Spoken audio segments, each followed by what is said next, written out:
राजा विक्रमादित्य और बेताल की कहानी बेताल पच्चीसी से ली गई है, जो संस्कृत में लिखे गए कई प्रसिद्ध भारतीय कथाओं में से एक है। यह कहानी राजा विक्रमादित्य की साहसिकता, बुद्धिमत्ता और न्यायप्रियता को दर्शाती है। इसके साथ ही यह कहानी राजा और बेताल के बीच हुए कई रोचक संवादों और पहेलियों का संग्रह है, जिनमें हर पहेली के पीछे एक गहरी नैतिक शिक्षा छिपी होती है। कहानी का प्रारंभ प्राचीन समय की बात है। उज्जैन के राजा विक्रमादित्य एक महान योद्धा और न्यायप्रिय शासक थे। उनके राज्य में सभी लोग सुख शांति से रहते थे और राजा की बुद्धिमत्ता और धर्मनिष्ठा की पूरे राज्य में प्रशंसा होती थी। एक दिन राजा के दरबार में एक योगी आया। उसने राजा से एक विशेष कार्य करने का अनुरोध किया। योगी ने कहा, हे महाराज, मैं एक गहन साधना कर रहा हूँ, जिसके लिए मुझे एक विशेष प्रकार के बेताल की आवश्यकता है। वह बेताल एक पीपल के पेड़ पर उल्टा लटका हुआ है और उसे लाने का कार्य आप ही कर सकते हैं। राजा विक्रमादित्य ने योगी का आग्रह स्वीकार किया और बेताल को लाने के लिए शमशान घाट की ओर चल पड़े, जहाँ बेताल एक पेड़ पर उल्टा लटका हुआ था। जैसे ही राजा ने बेताल को अपने कंधे पर उठाया और वापस जाने लगे, बेताल ने राजा को रोकने के लिए चाल चली। बेताल की पहली चाल, बेताल ने कहा, हे राजा, रास्ता लंबा है, ताकि तुम बोर न हो, मैं तुम्हें एक कहानी सुनाऊंगा। लेकिन ध्यान रहे, कहानी के अंत में मैं तुमसे एक प्रश्न पूछूंगा। अगर तुमने प्रश्न का सही उत्तर दिया तो मैं वापस पेड़ पर लौट जाऊंगा, और अगर तुमने उत्तर नहीं दिया तो मैं तुम्हारे साथ रहूंगा। साथ ही यदि तुम सच जानते हुए भी उत्तर नहीं दोगे तो तुम्हारा सिर फट जाएगा। राजा विक्रमादित्य ने बेताल की शर्त स्वीकार कर ली। इस तरह हर बार जब राजा बेताल को पेड़ से उतारते और अपने कंधे पर रखते, बेताल उन्हें एक नई कहानी सुनाता और पहेली पूछता। राजा अपने ज्ञान और बुद्धिमत्ता के कारण हर पहेली का सही उत्तर दे देते, जिससे बेताल वापस पेड़ पर चला जाता। इस प्रकार यह क्रम कई बार चलता रहा।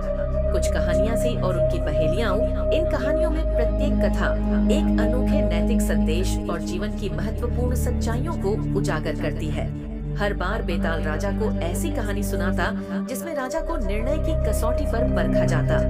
इनमें से कुछ प्रमुख कहानियां इस प्रकार है। 1. पहेली। 3 राजकुमार और राजकुमारी। एक राजकुमारी के 3 प्रेमी थे और उनमें से एक की मृत्यु हो जाती है। एक प्रेमी उसकी हड्डियों को इकट्ठा करता है, दूसरा उसे फिर से जीवन में वापस लाने का प्रयास करता है और तीसरा उसकी रक्षा करता है। बेताल ने राजा से पूछा कि इनमें से कौन सा प्रेमी सबसे योग्य है। राजा ने जवाब दिया कि वह प्रेमी जो उसकी रक्षा करता है वही सबसे योग्य है, क्योंकि जीवन को पुनः प्राप्त करने के बाद उस राजकुमारी की रक्षा करना ही उसका सच्चा प्रेम है। इस उत्तर से बेताल संतुष्ट होकर फिर से पेड़ पर लौट गया। 2. पहेली। न्यायप्रिय राजा। एक अन्य कहानी में एक राजा को अपने राज्य के 2 नागरिकों के बीच का विवाद सुलझाना था। दोनों ही पक्ष अपनी अपनी बात पर अड़े थे और उनके पास समान तर्क थे। बेताल ने पूछा कि राजा को कैसे निष्पक्षता से निर्णय करना चाहिए। राजा विक्रमादित्य ने अपने न्यायपूर्ण दृष्टिकोण से उत्तर दिया, जिससे बेताल पुनः पेड़ पर चला गया। बेताल का अंतिम रहस्योद्घाटन ऐसे ही कई बार पहेलियां हल करने के बाद बेताल को राजा की समझ, धैर्य और न्यायप्रियता पर विश्वास हो गया। तब बेताल ने राजा विक्रमादित्य से कहा, हे राजा, मैं तुम्हारे साहस और धैर्य से बहुत प्रभावित हुआ हूँ, इसलिए मैं तुम्हें एक महत्वपूर्ण रहस्य बताना चाहता हूँ। बेताल ने राजा को बताया कि योगी ने राजा से बेताल को इसलिए लाने के लिए कहा था ताकि वह एक विशेष अनुष्ठान कर सके, जिसमें राजा का बलिदान देना अनिवार्य था।